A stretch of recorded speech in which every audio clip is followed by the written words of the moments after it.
আজকে আমি বানাবো খুব মজার মজার রেসিপি, অনেক অনেক মজার খাবার বানাবো। হ্যালো এভরিওয়ান, আসসালামু আলাইকুম। সবাই কেমন আছে? আশা করি সবাই ভালো আছে। আমি আগে করে নিই, আমার ভিডিওটা যা যা দেখতেছে সবাই একটা একটা লাইক করে দিবে, সাবস্ক্রাইব করে পাশে থাকবে, আমাকে বন্ধু বানিয়ে নিবে। আমি তোমার এই লাইক সাবস্ক্রাইবে আমার পরবর্তী ভিডিও বানানোর উৎসাহ জাগে। সবাই লাইক সাবস্ক্রাইব করে দিবে আমাকে। আর সবাই কেমন আছো? আশা করি সবাই আল্লাহর রহমতে যে যেখানে আছো ভালো আছো, সুস্থ আছো। আমার প্রবাসী ভাই বোনেরা সবাই তোমরা অনেক অনেক ভালো থেকো, সুস্থ থেকো সবসময়। তোমার নিজের খেয়াল নিজে রাখো। আজকে আমি বানাইছি এই আন্ডা দিয়ে ডাল দিয়ে কেউ খাইছো কি জানি না, কিন্তু যদি না খায় তো আমি কীভাবে রান্না করতেছি সেটা দেখবা।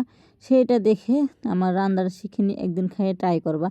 এত স্বাদ, মানে তুমি মানে অন্য কিছু সবজি লাগতো না। আমি তো অন্য রানলে আমি ধরো একটা যে কোনো বস্তু যেটা রান্না এতটা টেস্টি হবো খাইতে, আর সেইটারে কিন্তু এক প্লেট পেট বইরে মন বইরে ভাত খাওয়া যায়। আমার দেখতেই পারছে আমার রান্নার কালারটা কত জোশ, কত সুন্দর দেখতে, কিন্তু অনেকটা লোভনীয়। আমি পরবর্তী আবার কি রান্না করছি সেটাই দেখাতেছি। আমি কিন্তু এইখানে রান্না করব মাছ রান্না করবো লাগে আমি কিন্তু আগে থেকে সব কিছু রেডি করে নিয়েছি। নিয়ে তারপর তোমার আমার এইখানে করতেছি পরে এইটা কিন্তু আবার একটা দিতেছি। এটা আমার কিন্তু এই মশলা আগে থেকে দিয়ে করেছি, কষিয়ে নিয়েছি।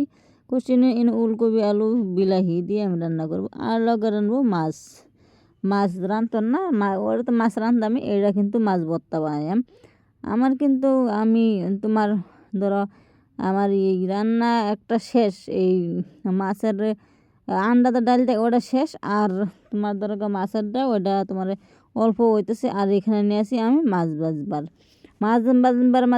ভাজার মধ্যে আমি দিয়াম এক্সট্রা করে আদা আর ধনিয়া পাতা।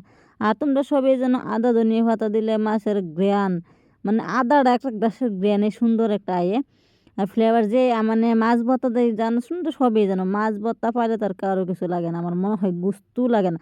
যারা যারা মাছ ভর্তা বালা পায়, আমার সব কম বেশ সব ভাই বোনেরা মাছ ভর্তা বালা পায়, হাসা না হাসা কথাটা। হ্যাঁ সবাই এই আমার ভিডিওটা সম্পূর্ণ দেখবা, দেখে লাইক কেমন করে পাশে থাকবা। আমিও সবার পাশে থাকবো ইনশাল্লাহ। সবাই সবসময় ভালো থাকো, সুস্থ।